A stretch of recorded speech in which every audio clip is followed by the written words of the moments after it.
قرى وتجمعات المحلية بعيدة جدا عن مناطق السيطرة الحكومة، وبالتالي من أبرز التحديات المطروحة في هذه القمة هي كيف للدول التي تعاني أمنيا من بسط سيطرتها على المناطق، خاصة المثلث المعروف ما بين النيجر وبوركينا فاسو ومالي ليمتد أكثر نحو بحيرة تشاد. هذه المنطقة تشهد تنامي للعمليات العسكرية أو عفوا العمليات الإرهابية، وكذلك الاعتداءات على التجمعات السكانية، وبالتالي فإن القمة اليوم أمام تحديات عديدة. Honorables participants, Mesdames, Messieurs, permettez-moi tout d'abord de souhaiter chaleureusement la bienvenue à mes frères et amis chefs d'État du G5 Sahel, à leur Excellence M. Emmanuel Macron, président de la République française, et M. Pedro Sanchez, président du gouvernement du Royaume d'Espagne, ainsi qu'aux délégations qui les accompagnent. Je tiens également à souhaiter la bienvenue à leur Excellence M. Moussa Faki Mahamat, président de la Commission de l'Union africaine, et Mme Louise Mouchikabo, secrétaire générale de l'Organisation internationale de la francophonie.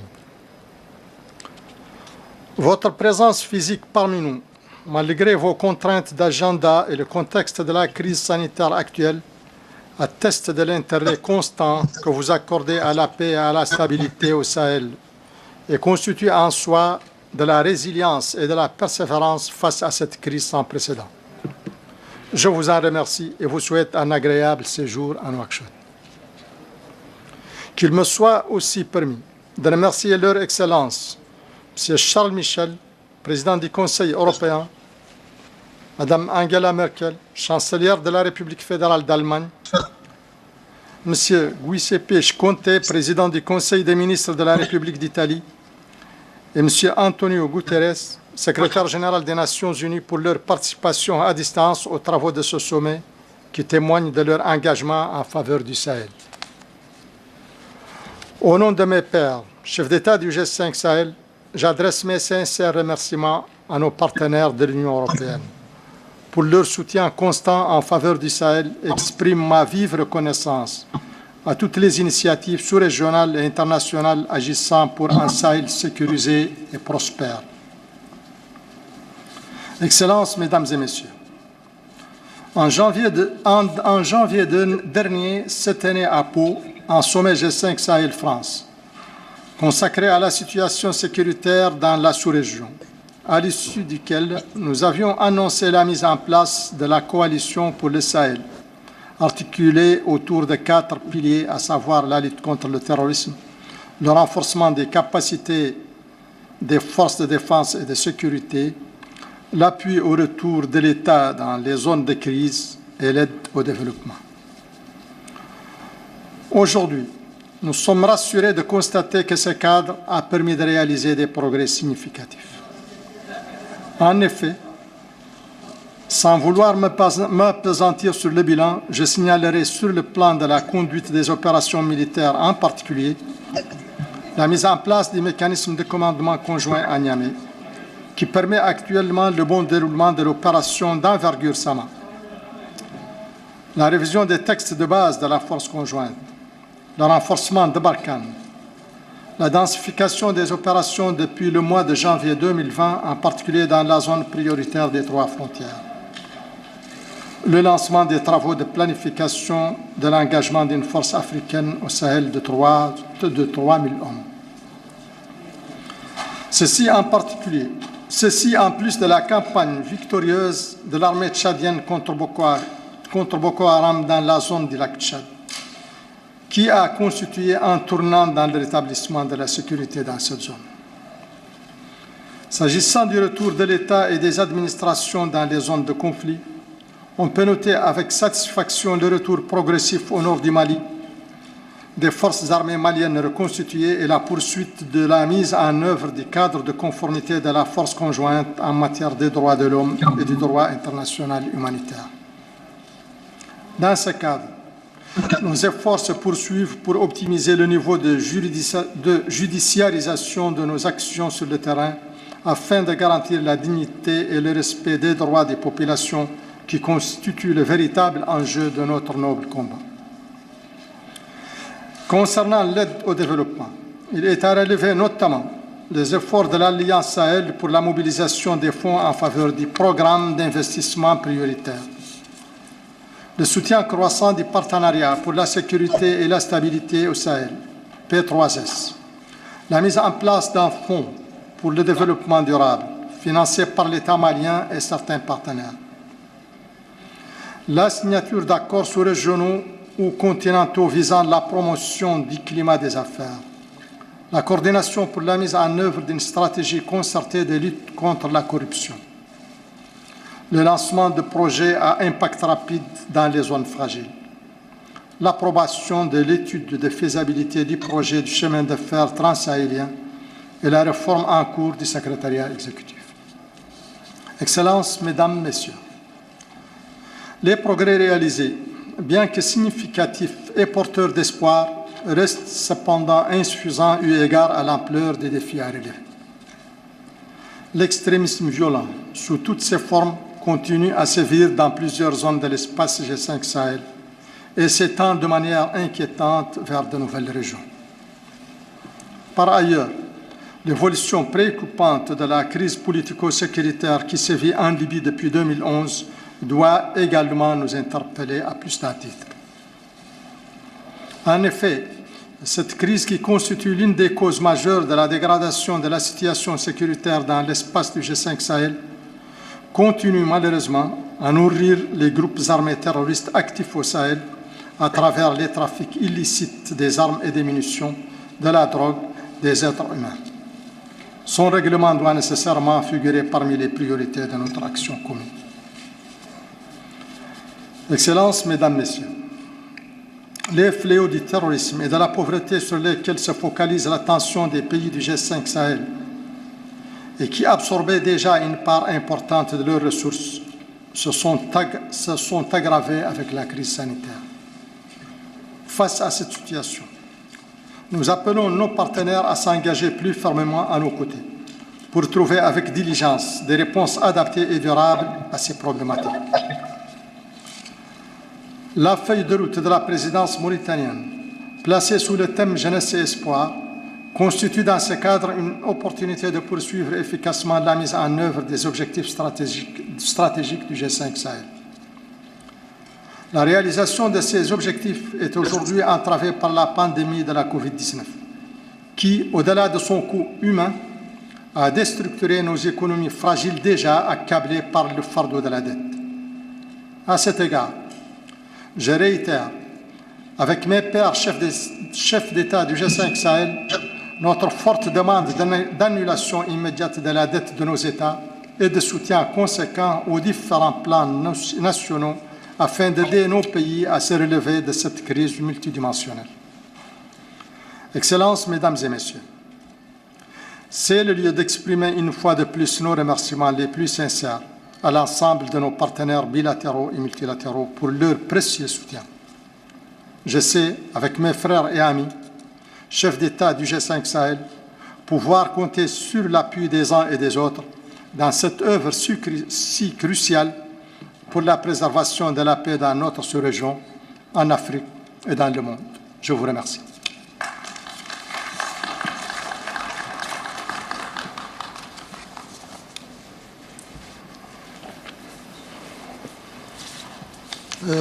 Nous avons retenu sur place à nous attendre nos invités par visioconférence. Nous les remercions pour cette patience et nous allons commencer à intervertir un peu l'ordre d'intervention que nous avons prévu à l'avance pour les libérer. Et je commencerai par céder la parole à Madame, Son Excellence, Madame Angela Merkel, chancelière de la République fédérale d'Allemagne.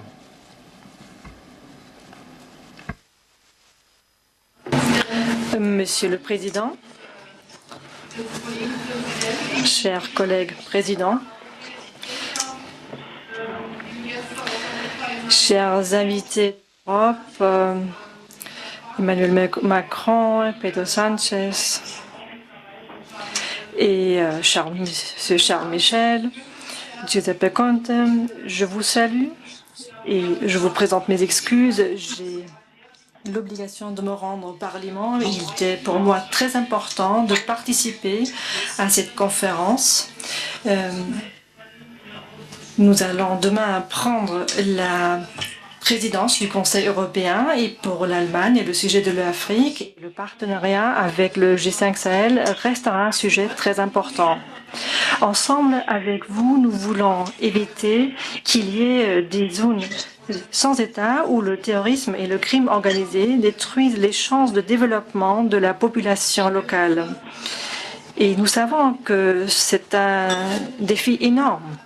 La situation qui était déjà difficile est venue s'aggraver suite à la pandémie du Covid-19. Voilà pourquoi nous avons augmenté notre coopération avec les organisations d'aide humanitaire et dans le domaine de la santé. Et je puis vous dire que malgré tous les problèmes que nous avons ici en Allemagne, nous allons continuer à le faire. Et les conséquences de la pandémie sont multiples et nous aidons bien sûr à atténuer les conséquences sociales et économiques. Nous allons mettre à la disposition de la CEDEAO et à l'Organisation ouest-africaine pour la santé des fonds supplémentaires. Nous soutenons également le moratoire sur les dettes du G20 ainsi que les instruments de crise du FMI dont profitent tous les pays du G5 Sahel. La situation sécuritaire, bien sûr, est très préoccupante, mais il y a aussi des progrès visibles qui devraient nous encourager, malgré la difficulté de la situation, de rester très engagés.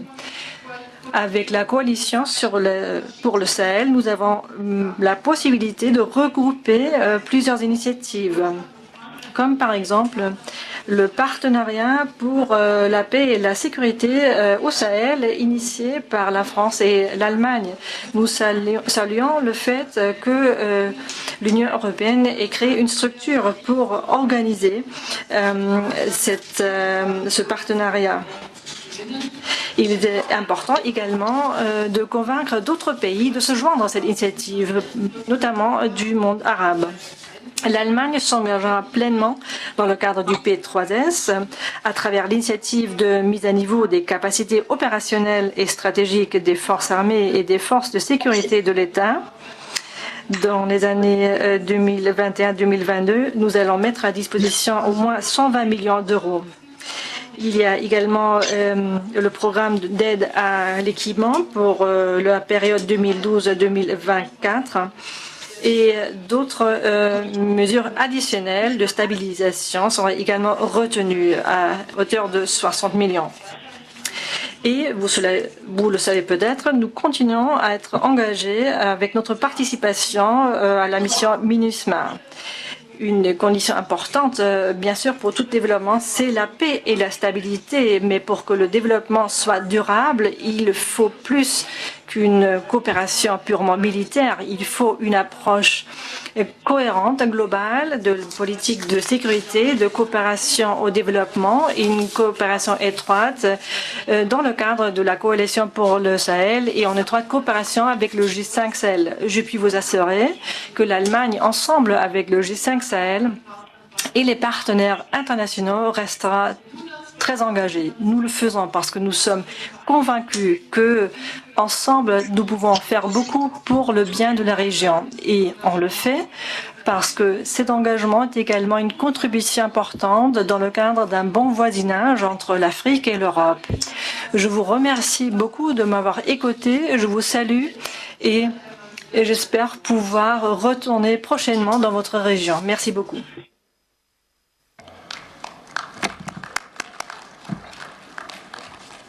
Merci beaucoup, Madame la Chancelière.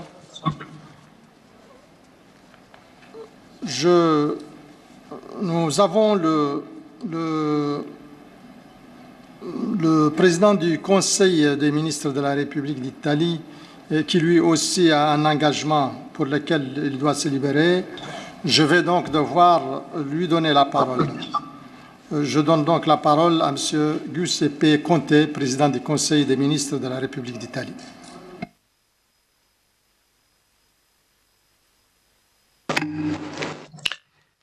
Monsieur le Président Ghazouani, honorable chef d'État, chers collègues, je m'excuse d'avoir demandé la parole, mais malheureusement, des engagements de dernière heure m'empêchent de participer à cette réunion. Néanmoins, je souhaite exprimer ma gratitude la plus sincère à la présidence du G5 pour l'organisation de la conférence d'aujourd'hui. Celle-ci nous offre une occasion importante d'échange et de coordination. Comme cela a été déjà souligné, le Sahel est en train de traverser une période particulièrement critique. Le Sahel se trouve confronté à des menaces croissantes d'envergure mondiale qui appellent des réponses et des actions partagées. Les effets de l'instabilité politique, de la fragilité économique et sociale, du réchauffement climatique, ainsi que la diffusion du terrorisme et des trafics illicites représente une tempête parfaite de vulnérabilité, de fragilité pour la région. L'urgence sanitaire due au Covid-19 a mis les gouvernements et les peuples du Sahel face à un nouveau défi dont les conséquences sont loin d'avoir été mesurées. La première conférence ministérielle de la Coalition pour le Sahel, tenue le 12 juin dernier, a marqué un tournant significatif pour promouvoir un engagement accru et renouvelé sur le plan international pour la stabilisation de la région. Le peuple du Sahel, et notamment les jeunes générations, et les catégories les plus vulnérables, leurs aspirations pour la sécurité, le développement et la protection de leurs droits fondamentaux doivent demeurer au cœur de notre effort commun au sein de la coalition. Nous estimons donc que le seul outil efficace et durable pour faire face et résoudre les problèmes de la région est la promotion d'une approche intégrée et pluridimensionnelle. Nous sommes appelés à trouver un équilibre correct entre sécurité, développement durable et bon gouvernement, axé sur la protection pleine et totale des droits de l'homme, sur la résilience des communautés locales aux effets des changements climatiques, avec une ownership claire, et je souligne claire, de la part de l'Afrique. L'Italie considère la stabilité du Sahel comme un enjeu stratégique pour la sécurité de l'Europe elle-même. C'est pourquoi ces dernières années, notre engagement et notre présence dans la région ont augmenté de manière significative, comme je l'ai personnellement réitéré et confirmé par ma visite, dont je garde un très beau souvenir, au Niger et au Tchad en janvier 2019. Depuis 2017, nous avons ouvert de nouvelles ambassades au Niger et au Burkina Faso. Et nous avons attaché à cette initiative une très grande importance pour montrer toute notre attention vis-à-vis des problèmes auxquels la région est confrontée. Nous avons réalisé une mission bilatérale de formation et d'assistance au Niger pour le développement de capacités dans les secteurs du contrôle des frontières et de la lutte contre le terrorisme. Nous avons renforcé les activités de renforcement institutionnel civil dans les secteurs de la lutte contre les trafics illicites, de la protection du patrimoine culturel et du droit humanitaire international. Nous avons mis en place un nouvel outil financier pour soutenir le G5 dans la gestion des flux migratoires. Nous avons également accru nos aides au développement, et ce, grâce à la participation à l'Alliance du Sahel. Nous pouvons et nous voulons aller plus loin. Tout d'abord, nous voulons établir une nouvelle mission diplomatique au Mali afin de renforcer les relations bilatérales et contribuer ainsi aux efforts internationaux en faveur du processus de paix. L'Italie assurant en outre un apport hautement qualifié à la Task Force Takuba. L'Italie va se concentrer sur le secteur MEDEVAC afin d'aider les forces sur le terrain dans leur lutte contre les groupes terroristes. Cependant, nous sommes tout à fait conscients que l'effort militaire doit être accompagné de l'engagement pour renforcer les institutions civiles, pour élargir l'accès aux services de base et aux opportunités de travail pour les communautés locales. À défaut d'une action coordonnée pour affronter les causes profondes de l'instabilité, nous ne parviendrons jamais à asseoir, à donner des bases solides à la sécurité régionale. Dès lors, je souhaite que la nouvelle coalition internationale pour le Sahel pourra nous aider à renforcer notre partenariat avec le G5 et avec les autres organisations africaines afin de répondre aux attentes de paix et de développement des peuples du Sahel. En outre, en sa qualité de prochaine présidence du G20, l'année prochaine, en 2021, et de partenaire de la COP26 avec le Royaume-Uni, l'Italie est bien résolue à exercer son leadership sur le plan multilatéral pour assurer que la stabilité, la sécurité et le développement du continent africain soient en tête de l'agenda international. Et avec cet objectif à l'esprit, je souhaite renouveler à nos partenaires du G5 l'amitié italienne et notre engagement plein et complet dans cet effort commun pour le Sahel, avec le Sahel. Un grand merci.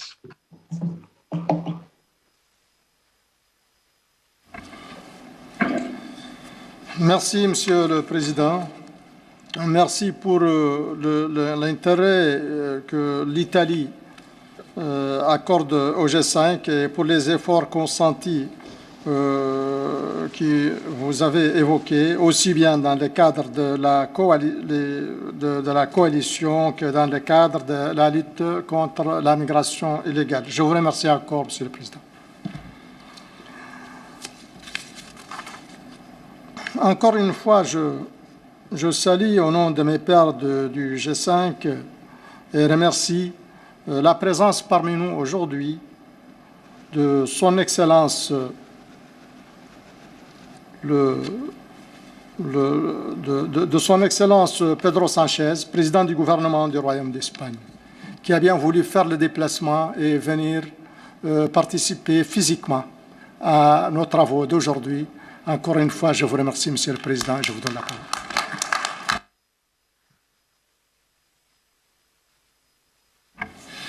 Excellencies, dear colleagues, it's an honor for me as Prime Minister of Spain to participate in this crucial Sahel summit. Crucial as the situation demands of each of us the highest level of commitment and coordination. I would like to give a special thanks to President Ghazouani for his invitation to be here today. Qui m'a permis d'être ici en Mauritanie dans cette conférence importante pour un peu renforcer notre excellente coopération, pour œuvrer ensemble pour la stabilité et la paix, la stabilité et pour combattre ensemble le terrorisme. Donc l'Espagne, c'est le pays le plus proche en Afrique. Donc les îles Canaries étaient un peu touchées la semaine passée par des tempêtes venant de l'Afrique. Donc nous sommes toujours influencés, impactés par tout ce qui se passe ici au Sahel. Donc ça nous touche. Donc la stabilité et la sécurité au Sahel, ça nous intéresse, c'est une priorité pour nous. Et même le long de la côte méditerranéenne. Donc notre priorité est celle de venir en aide à ces pays du Sahel et à l'assistance au peuple de ces. Donc nous exprimons notre solidarité aux victimes, aux familles des victimes qui ont été touchées par le terrorisme. Donc aujourd'hui je voudrais un peu envoyer un message spécial. Donc, nous allons faire de notre mieux pour éradiquer le terrorisme, pour combattre. Mais malheureusement, nous sommes un peu impactés par la propagation de Covid et nous tenons encore en compte la vulnérabilité de ces peuples et de ces sociétés. Donc, au milieu de cette crise, les terroristes ont saisi l'opportunité pour un peu renforcer, consolider leurs attaques. Et ils ont un peu essayé d'exploiter cette conjoncture médicale spéciale.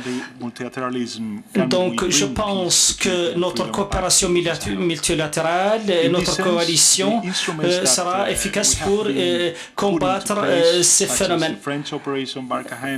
Donc je pense que l'opération Barkhane a déjà apporté ses fruits dans ce sens. La coopération entre ces pays du Sahel a déjà fait preuve d'efficacité. Donc une coordination, des actions coordonnées dans ce sens. Donc l'Espagne est très intéressée et impliquée dans le développement durable de ces pays, chers collègues. Donc notre objectif principal, c'est de consolider notre assistance, notre coopération pour juguler notre ennemi. Donc l'État nos États doivent être puissants. Premièrement, pour protéger nos citoyens. Donc on doit travailler ensemble, œuvrer ensemble contre la traite et le trafic humain. Donc je voudrais encore exprimer nos gratitudes, nos remerciements à nos alliés français qui ont prouvé beaucoup de disponibilité, d'engagement. Donc cette coopération est cruciale contre tout fléau qui prévaut dans cette zone. Donc on doit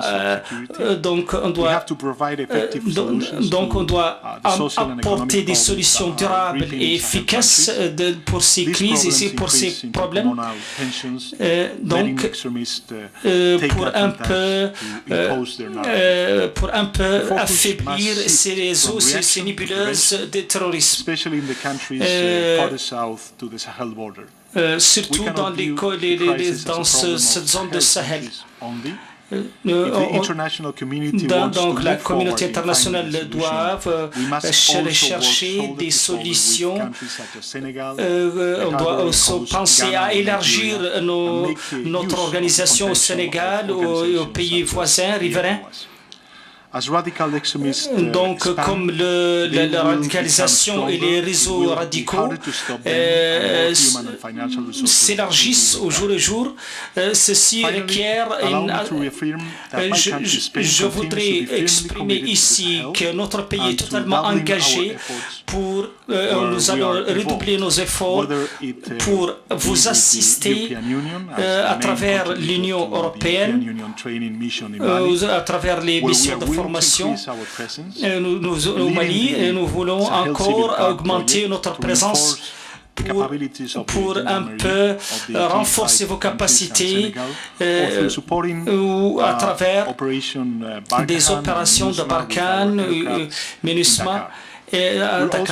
Nous sommes engagés un peu travailler sur le côté économique. Nous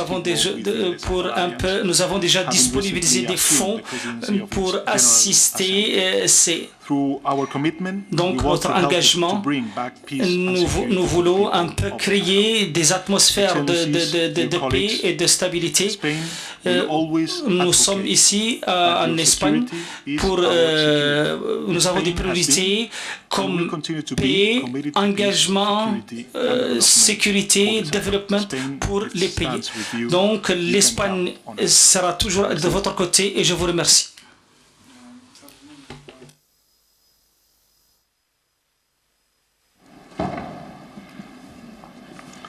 Merci beaucoup, merci monsieur. Pardon. Merci beaucoup, Monsieur le Président. Et merci pour l'engagement de l'Espagne aux côtés du G5 Sahel. Effectivement, l'Espagne est un voisin du G5 Sahel à travers sa proximité avec un membre du G5 Sahel qui est la Mauritanie. Encore une fois, je vous remercie, Monsieur le Président.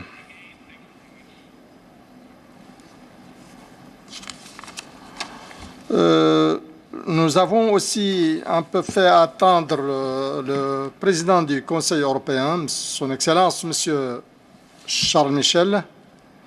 Je vous remercie, Monsieur. Je vous remercie, Charles, pour votre patience et je vous donne la parole. Merci beaucoup, Monsieur le Président. Merci, très cher Mohamed. Mesdames et Messieurs les chefs d'État et de gouvernement, Mesdames et Messieurs, chers amis, je ne suis pas présent physiquement en ce moment à Nouakchott, mais sachez que je suis de tout cœur avec vous.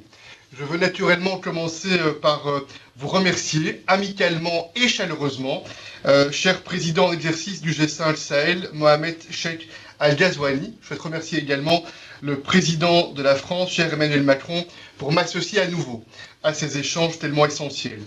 Je veux aussi saluer la participation des différents pays qui nous rejoignent et j'y vois le signe d'une dynamique qui est encourageante. Le sommet de Pau, en janvier dernier, a été l'occasion de donner un nouvel élan à nos relations, à nous de transformer l'essai, alors que la situation sur le terrain, nous le savons bien, reste difficile, reste préoccupante sur différents fronts. La violence a fauché quelques 4500 vies au Sahel ces 6 derniers mois et nous savons que la pandémie à laquelle nous faisons face ne facilite pas la situation. Vous le savez, en janvier à Pau, nous avons convenu d'organiser un sommet G5 Sahel-Union européenne. Il a eu lieu de manière virtuelle le 28 avril. Il fut un prolongement de cette réunion de Pau. Et ce sommet du 28 avril virtuel a été un coup d'accélérateur pour notre partenariat. Il a été l'occasion de réaffirmer nos responsabilités réciproques. Il a été l'occasion de mobiliser l'ensemble des institutions européennes, mais aussi des États membres de l'Union européenne. Il a en quelque sorte européanisé la coalition pour le Sahel. Et une étape additionnelle, supplémentaire, a été franchie avec la conférence ministérielle du 12 juin qui a internationalisé cette coalition, ce qui est naturellement essentiel. Je salue bien sûr l'engagement de l'ONU, de l'Union africaine, la CEDEAO et l'Organisation internationale de la francophonie. Depuis le sommet de Pau, nous avons engrangé des avancées précises et même concrètes. Et elles sont le témoignage de cet engagement que nous voulons renforcer à vos côtés. D'abord, de plus en plus d'États membres européens soit contribuent déjà ou vont contribuer à Takuba, en déployant des forces spéciales, en déployant des équipements ou en soutenant politiquement cette task force. Ensuite, nous venons d'adopter un nouveau programme pour accompagner les efforts du Niger dans la lutte contre les réseaux criminels liés au terrorisme. Et vous savez que nous nous sommes inspirés pour cela de l'excellent travail des équipes conjointes d'investigation qui sont déjà mobilisées contre le trafic de migrants. Enfin, la mission de formation de l'Union européenne au Mali, EUTM Mali, a vu son mandat élargi et son budget renforcé. Et au moment où je vous parle, 95% des effectifs sollicités sont déjà mis à disposition par les 22 États membres sur 27 qui y participent et dès que les conditions le permettront, nous déploierons l'ensemble des effectifs. Enfin, nous avons reconstruit le poste de commandement de la force conjointe qui vient d'être inauguré à Bamako 2 ans après l'attaque qui avait détruit le QG de Sévaré. Par ailleurs, près de 200 millions d'euros de financement additionnel ont été annoncés pour renforcer la sécurité, la stabilité et la résilience dans la région, et des projets concrets sont prêts à être lancés. La même dynamique est à l'œuvre concernant le soutien au déploiement de l'État et des services de base, qui est la clé de voûte, nous le savons bien, pour les efforts de stabilisation avec l'initiative P3S. L'Union européenne, d'ailleurs, en assurera la coordination. Vous savez aussi que nous travaillons en étant mobilisés pour actualiser notre stratégie pour le Sahel dans le dialogue et en tenant compte, bien entendu, de vos priorités. Un mot enfin, Monsieur le Président, vous l'avez évoqué, et nous l'avons parfois évoqué ensemble les derniers mois, concernant les dettes. Et vous savez que c'est une question qui me tient personnellement à cœur et pour laquelle je souhaite me mobiliser. Parce que je considère cette question comme légitime, certainement dans un moment où vos économies, vos sociétés sont pression, et a fortiori en lien avec cette crise du Covid-19 qui nous frappe et qui vous frappe. J'entends bien l'appel que vous lancez sur le sujet des dettes. Vous savez que je me suis engagé lors de notre dernier sommet virtuel à être totalement impliqué sur ce sujet. J'entends effectivement à la fois ouvrir le débat, ce qui est fait dans l'espace européen, puisque ce débat politique a maintenant démarré au sein de l'Union européenne. Les ministres de la coopération internationale ont ouvert son débat, nous le mènerons aussi avec les chefs d'État et de gouvernement. Et j'entends le mener aussi dans le cadre des contacts internationaux qui sont menés au départ de l'Union européenne. J'ai ainsi eu l'occasion, dans les derniers sommets virtuels auxquels nous avons participé, avec le Japon il y a quelques jours, avec la Chine également il y a quelques jours, de mettre systématiquement ce point des dettes à l'ordre du jour, parce que nous mesurons bien que c'est une question qui doit mobiliser toute la communauté internationale. Et je sais que nous pouvons compter également sur l'Italie. Giuseppe Conte l'a annoncé dans le cadre de la future présidence par l'Italie du G20 pour avoir un partenaire qui aura un regard positif sur cette question, spécialement sur la question du moratoire sur la dette.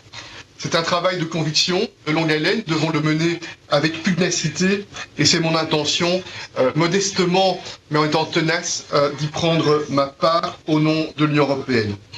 Enfin, très chers amis, vous savez que nous avons l'ambition et l'espoir de pouvoir organiser à nouveau une rencontre avec l'Union européenne, les représentants du G5 Sahel, afin de continuer à aborder l'ensemble des sujets. Vous le voyez, l'engagement européen n'est pas une implantation artificielle, c'est une réalité, avec des engagements et des effets qui sont concrets. Nous pouvons et nous devons bâtir ensemble un espace de sécurité, de prospérité économique. Nous devons bâtir un espace où la bonne gouvernance règne et où règne également l'état de droit et les droits fondamentaux. Et je voudrais le dire, l'état de droit n'est pas une note de bas de page.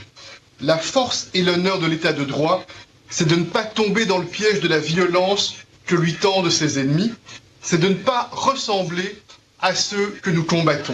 C'est de faire prévaloir la justice, la même pour tous, la même pour tout le monde. Un mot pour conclure, nous avons l'intention après le sommet d'avril de nous retrouver avec les leaders du G5 Sahel et je suis certain, cher président Ghazouani, que nous aurons l'occasion de travailler activement avec vous, avec l'ensemble de vos pairs pour tenter de continuer à progresser ensemble. Vous pouvez compter sur l'engagement sincère de l'Union européenne. Nous sommes à vos côtés et je vous envoie de Bruxelles mes salutations sincères et amicales à vous qui êtes présents physiquement à Nouakchott dans l'espoir de vous retrouver en personne dès qu'il sera possible. Merci à vous.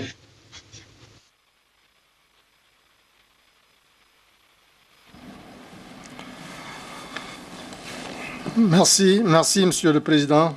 Merci, Charles. Je vous remercie, Monsieur le Président, au nom du G5, pour l'appui constant et continu de l'Union européenne au profit de notre organisation, au profit du G5. Je ne peux aussi que vous remercier pour l'intérêt que vous accordez à ce problème de la dette, qui est effectivement un problème pour les pays pauvres d'ailleurs tous, mais un problème africain et un problème du G5 Sahel qui se trouve dans la situation que vous connaissez tous. Je ne peux pas parler de dette et de remerciements sans parler du président Macron qui, lui, nous le savons tous, était le premier chef d'État à poser pour nous et pour nous tous ce problème de dette. Et je crois que dans ce cadre-là, d'ailleurs, des étapes importantes ont été déjà franchies. Je vous remercie encore une fois. Donc, maintenant que nous avons donné la priorité à nos amis invités par visio, Monsieur le Président, si vous avez...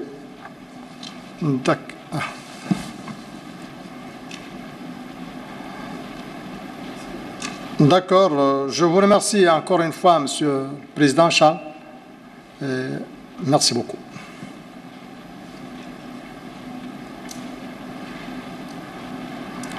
Donc,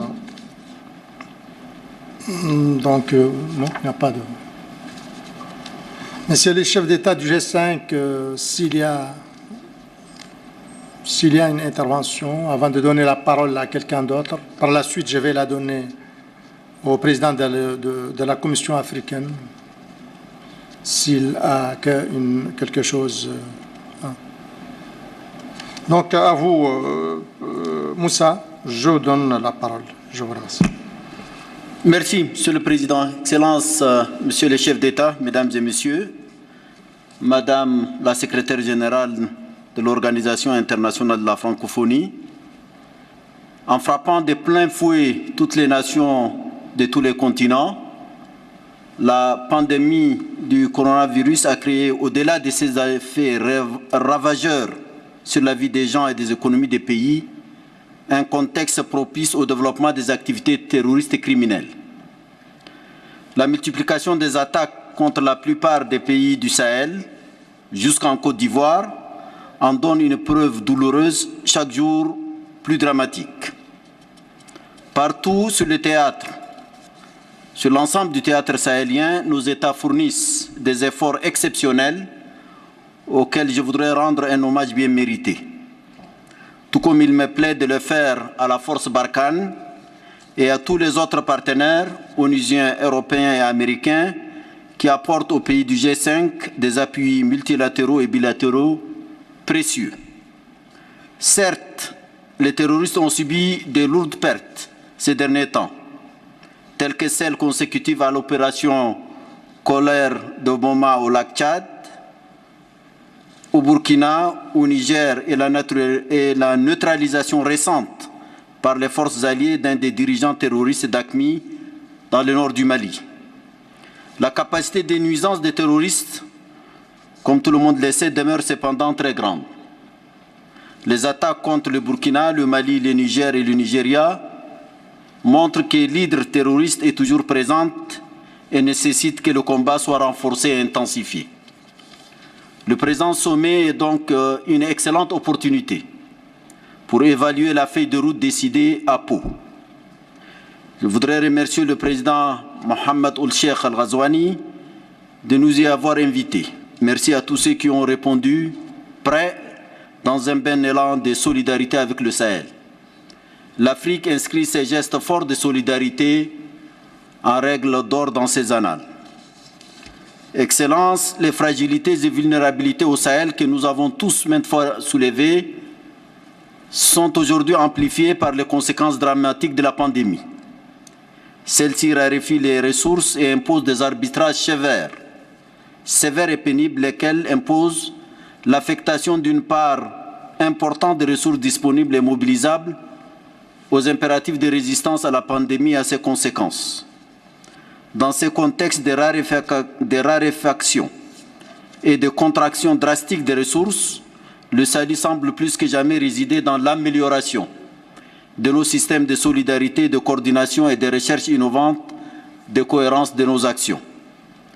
La pluralité et pléthore de stratégies au Sahel ont fait leur temps et des leçons doivent être définitivement tirées à notre avis. Notre engagement pour être efficace et galvanisateur de toute l'énergie doit renforcer son caractère inclusif de toutes les bonnes volontés. L'appropriation de nos initiatives diverses par les principaux bénéficiaires, à savoir les pays du Sahel, du G5 en particulier, doit retenir l'attention des principaux acteurs mobilisés autour des problématiques lancinantes du Sahel. Le temps de déclarations incantatoires, rarement suivies d'effets, doit finir. Le temps de lenteur bureaucratique paralysante doit finir. Le temps de duplication et de perte d'effets, de synergies doivent également finir.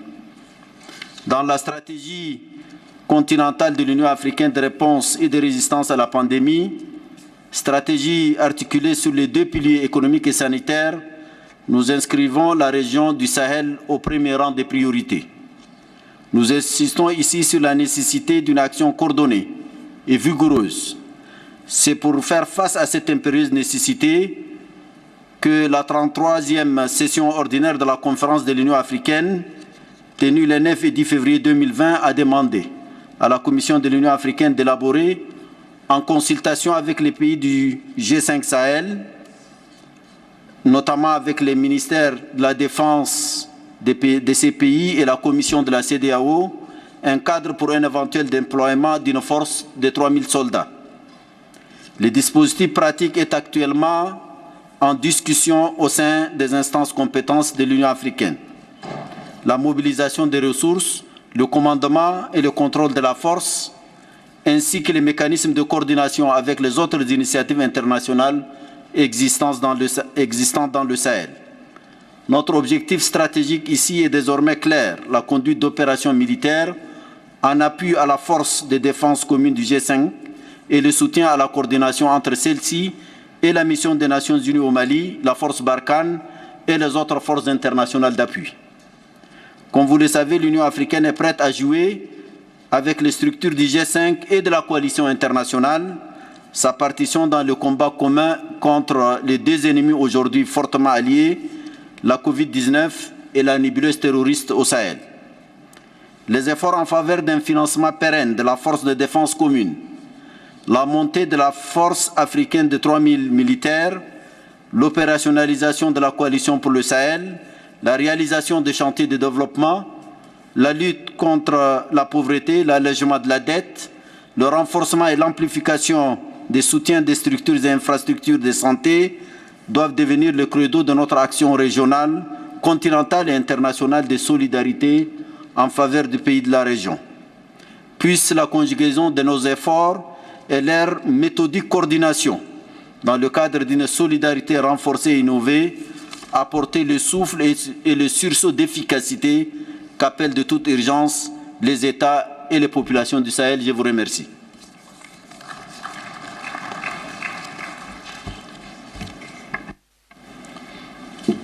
Merci, Monsieur le Président de la Commission africaine.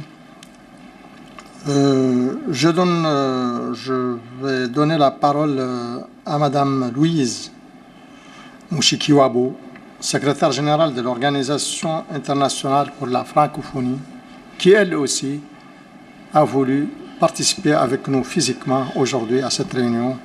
Et au nom du G5, je vous remercie, Madame.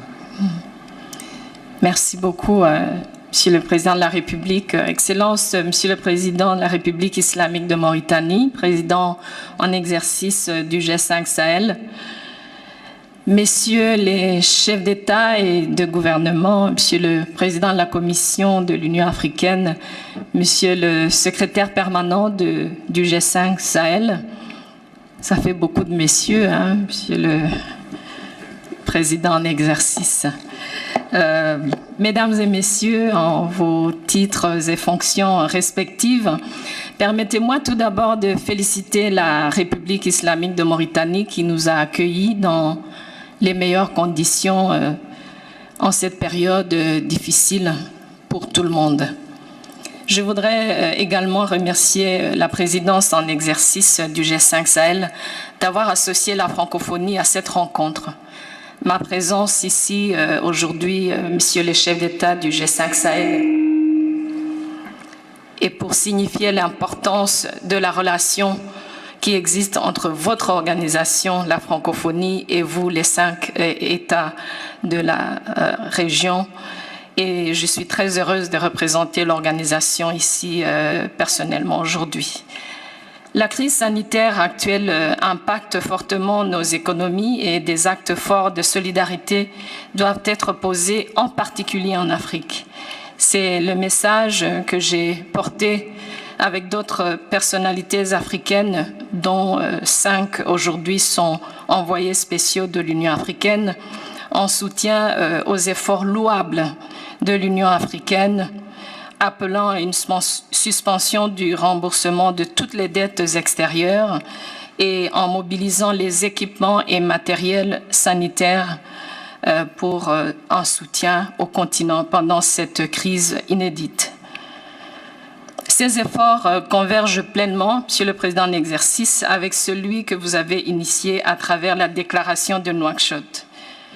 Au-delà, la francophonie s'est pleinement investie dans la réponse à la crise ces derniers 3 mois, en complément des efforts nationaux, bien sûr, notamment pour favoriser la continuité éducative en période de confinement, lutter contre le fléau de la désinformation et soutenir financièrement les solutions les plus innovantes des acteurs du numérique dans l'espace francophone en réponse à la pandémie. Parmi les modestes solutions apportées par notre organisation, votre organisation, en soutien aux populations les plus fragiles, nous nous sommes spécialement tournés vers les femmes qui sont dans le secteur informel de nos économies, qui ont perdu leurs moyens de vivre à cause de la pandémie et surtout du confinement.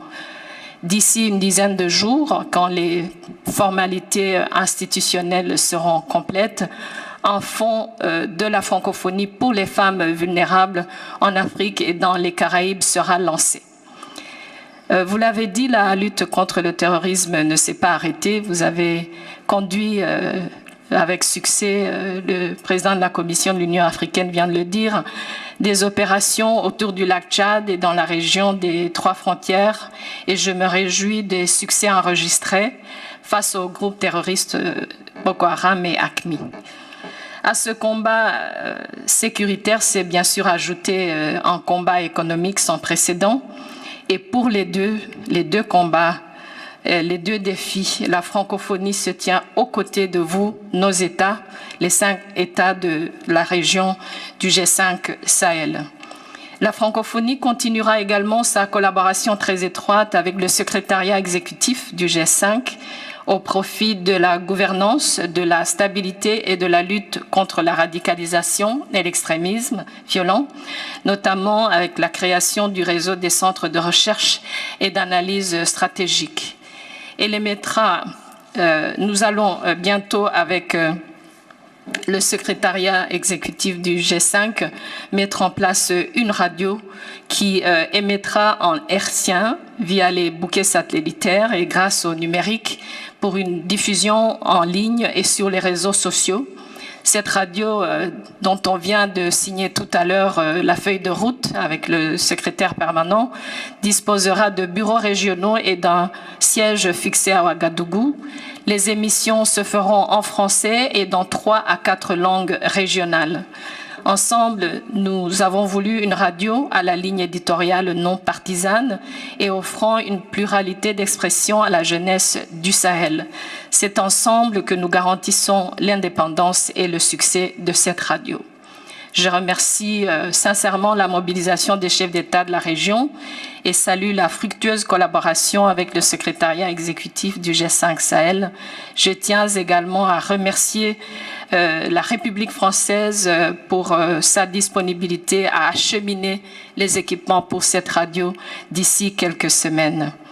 Ce projet nous est commun et c'est en relation avec l'ensemble des partenaires techniques et financiers qu'il prospérera.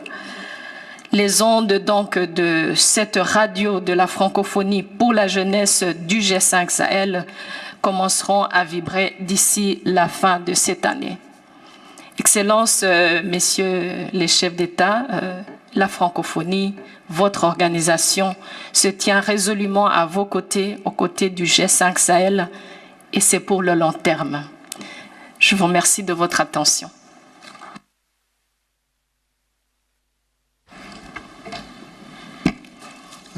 Merci Louise, merci pour avoir répondu à l'invitation du G5. Et là aussi, nous vous encourageons beaucoup en tant que secrétaire général de l'Organisation internationale de la francophonie pour les efforts et la réforme que vous êtes en train d'opérer au niveau de cette organisation combien importante pour nous tous. Président Déby,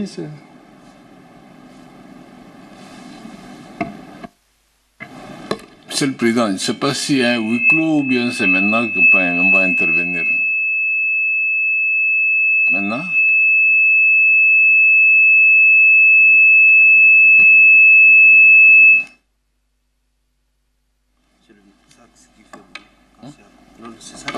Non, Ok. Monsieur le Président, chers collègues, Monsieur le Président de la Commission de l'Union africaine, Madame la secrétaire générale de l'OIF, chers amis, Monsieur le Président de l'Union européenne, je voudrais me féliciter de la tenue de ce sommet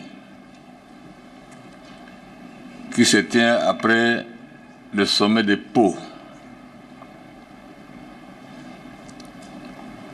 Aujourd'hui élargi à d'autres pays de l'Union européenne et l'OIF, ceci dans un contexte sécuritaire au Sahel aussi délétère, accentué par l'impact économique et social de la pandémie de Covid-19.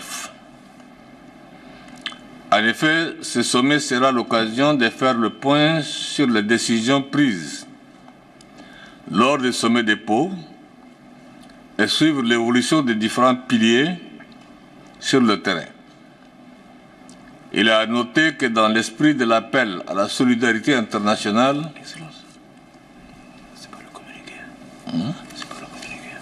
non.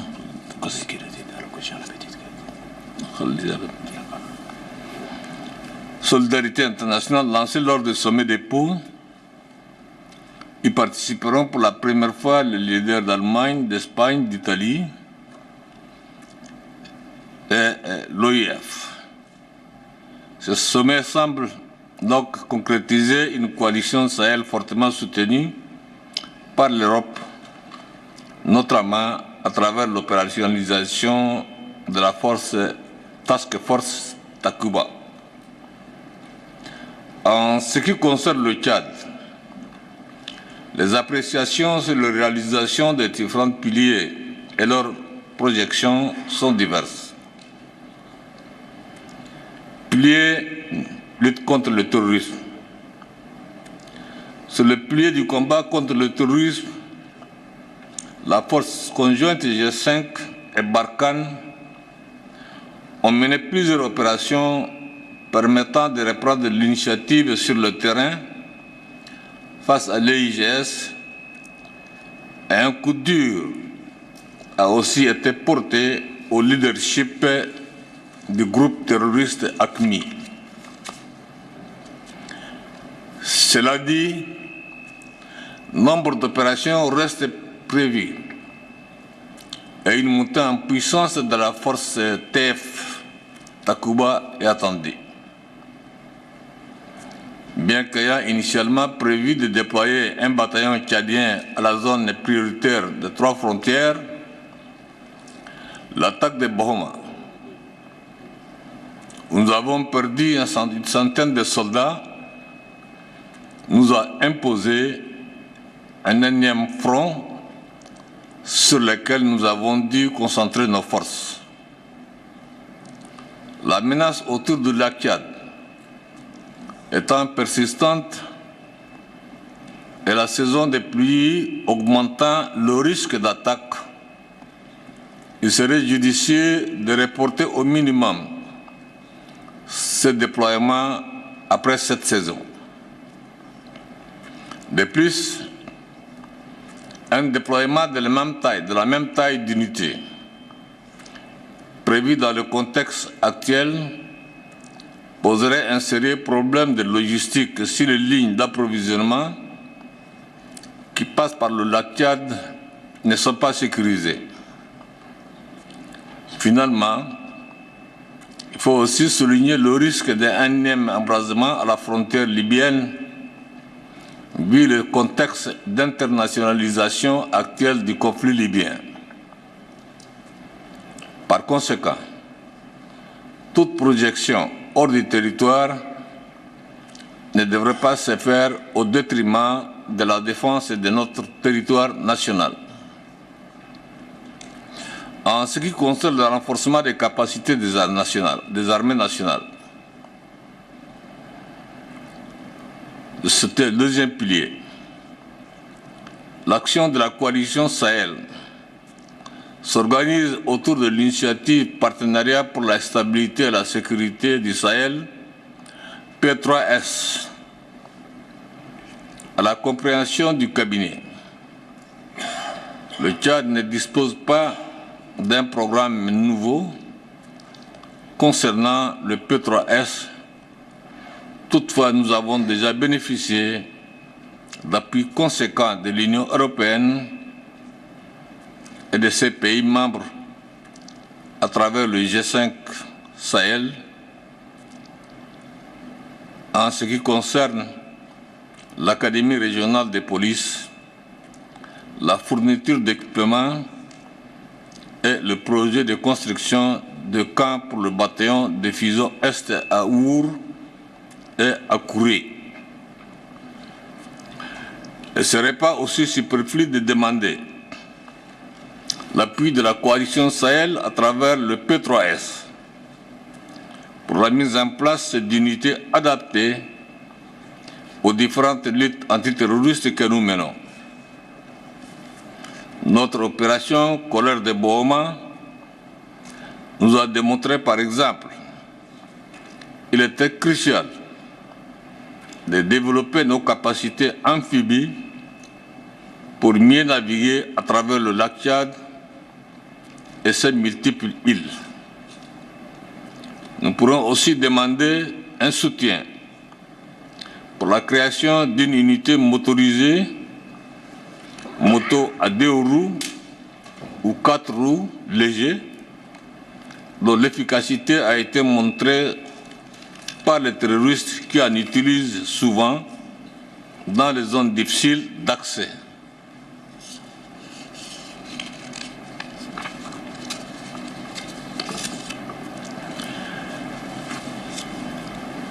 En ce qui concerne le pilier 3,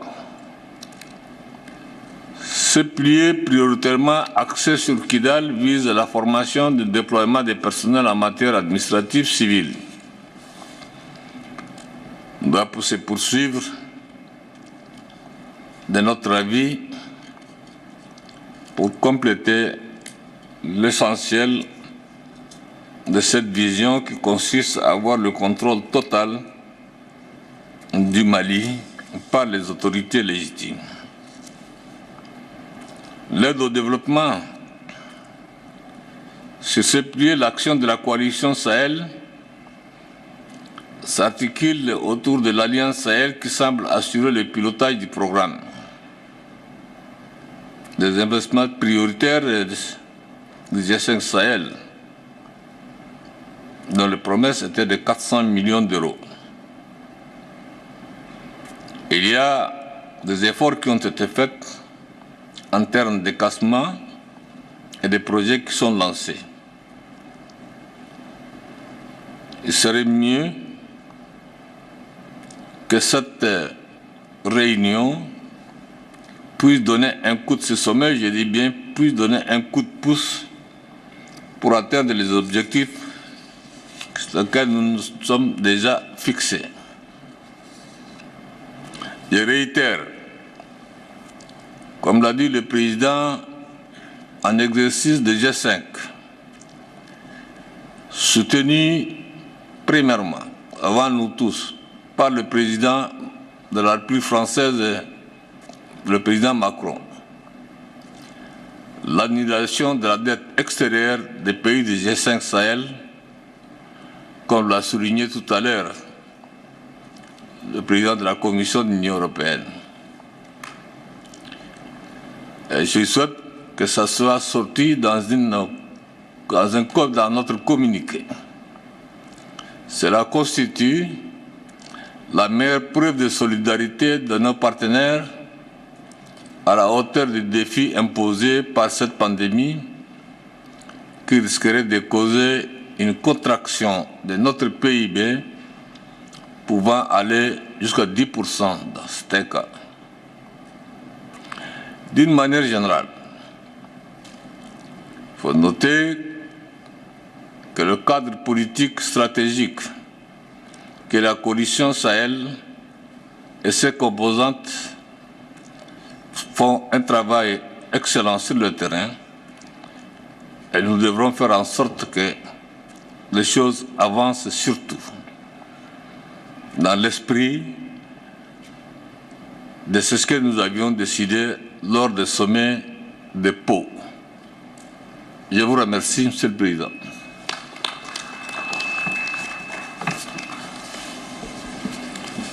Merci, merci Monsieur le Président.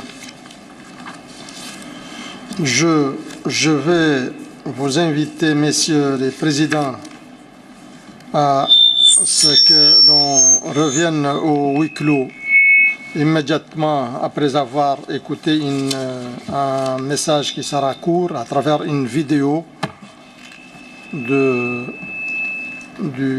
qui nous a été adressée par son Excellence M. Antonio Guterres, secrétaire général des Nations Unies. Étant donné qu'il nous reste encore une deuxième partie du huis clos qui comporte des sujets importants. Donc, à l'issue de cette vidéo, nous devons, si vous le voulez bien, rejoindre notre salle pour continuer. Il nous restera effectivement à clôturer ou à faire la lecture du procès verbal, mais tout cela sera fonction du temps disponible parce qu'il y en a parmi nous qui doivent impérativement décoller à des horaires déjà bien précis. Je vous remercie. Donc, pour la vidéo du secrétaire général des Nations Unies. Excellences, Mesdames et Messieurs, permettez-moi de commencer par exprimer toute ma solidarité avec les pays et les peuples du Sahel. La situation dans la région demeure l'une des priorités et préoccupations majeures de l'Organisation des Nations Unies. Le Sahel a déjà trop souffert. Depuis quelques mois, la pandémie du Covid-19 vient s'ajouter aux risques liés au changement climatique, à la précarité économique et à la dégradation continue de la situation sécuritaire. L'accès limité aux services sociaux de base et l'absence de perspectives socio-économiques pour la majorité de la population, notamment les jeunes et les femmes, aggravent une situation humanitaire déjà extrêmement fragile.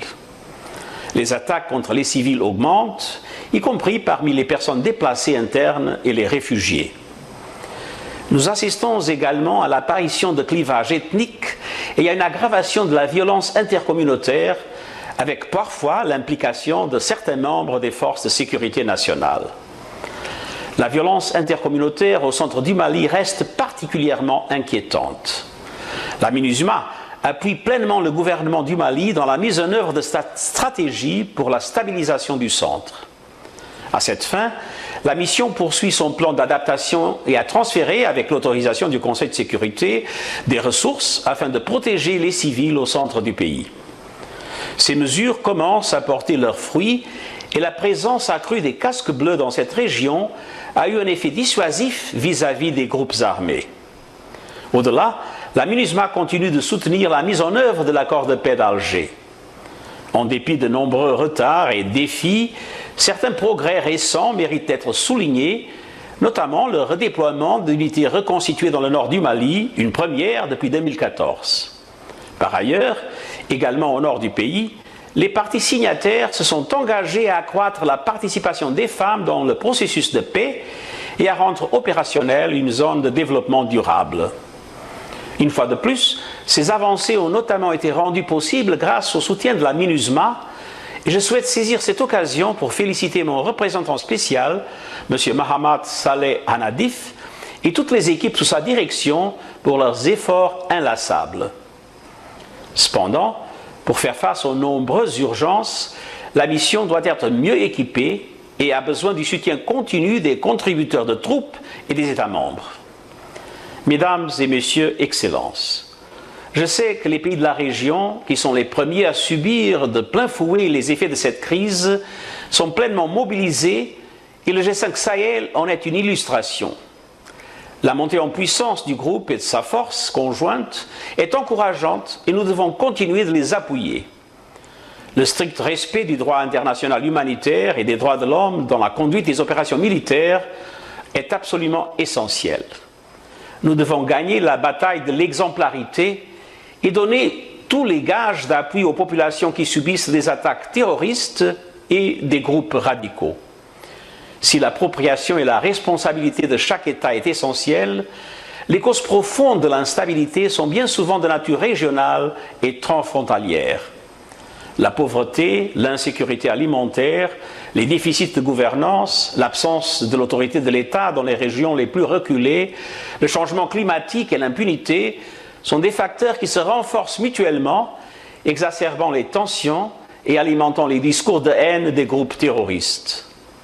L'ampleur de la crise requiert donc une action collective et concertée. La solidarité et la mobilisation internationale sont primordiales. Je me réjouis du lancement de la coalition pour le Sahel et du partenariat pour la sécurité et la stabilité, deux initiatives qui peuvent changer la donnée et créer un cadre qui facilite la collaboration entre tous les acteurs régionaux et internationaux. Je salue les mécanismes de coordination accrus avec le G5 Sahel que se propose de mettre en place la coalition. Je continue de plaider pour que les forces africaines d'imposition de la paix et de lutte contre le terrorisme aient un mandat robuste sous chapitre 7 de la Charte des Nations Unies et un financement pérenne et prévisible garanti par les contributions statutaires. Permettez-moi également de souligner l'importance de l'engagement des autres partenaires régionaux. Je souhaiterais à ce titre saluer l'initiative de la CEDEAO de travailler en étroite coopération avec le G5 Sahel dans le cadre de la mise en place d'une stratégie de lutte contre le terrorisme, incluant les États côtiers, ainsi que la décision de l'Union africaine de déployer 3000 soldats dans la région.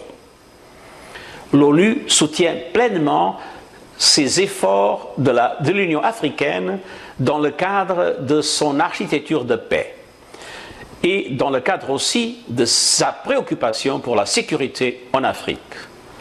La mobilisation de la communauté internationale doit être globale et s'inscrire sur le long terme. Nous devons soutenir les États de la région dans leurs efforts sécuritaires, de développement et de respect des droits humains. De ce contexte, je voudrais réitérer mes appels pour un cessez-le-feu mondial ainsi que pour une réponse humanitaire globale. Je voudrais également renouveler mon appel à la communauté internationale à prendre des mesures pour alléger le fardeau de la dette des pays du G5 Sahel.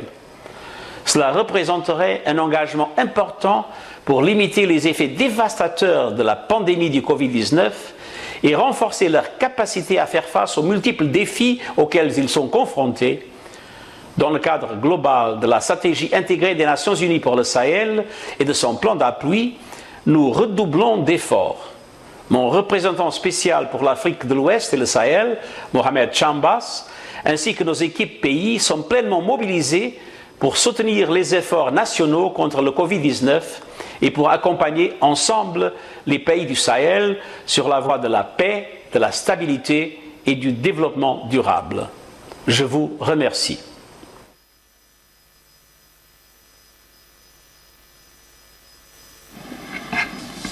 En votre nom tous, j'ai le plaisir de remercier le secrétaire général pour ce message qu'il nous a adressé par vidéo. Et, nous remercions son engagement pour le G5 et les efforts qu'il fournit pour un mandat à la force conjointe G5 sur le chapitre 7 et pour le financement pérenne pour lequel il milite. Encore une fois, nous remercions le secrétaire général des Nations Unies. Au même titre, je vous remercie, Monsieur le Président du Conseil européen. Encore une fois, je vous remercie, Charles, pour être resté avec nous jusqu'à la fin de nos travaux. Je vous remercie. Donc, je vous invite, Messieurs les Présidents, à ce qu'on revienne dans le huis clos.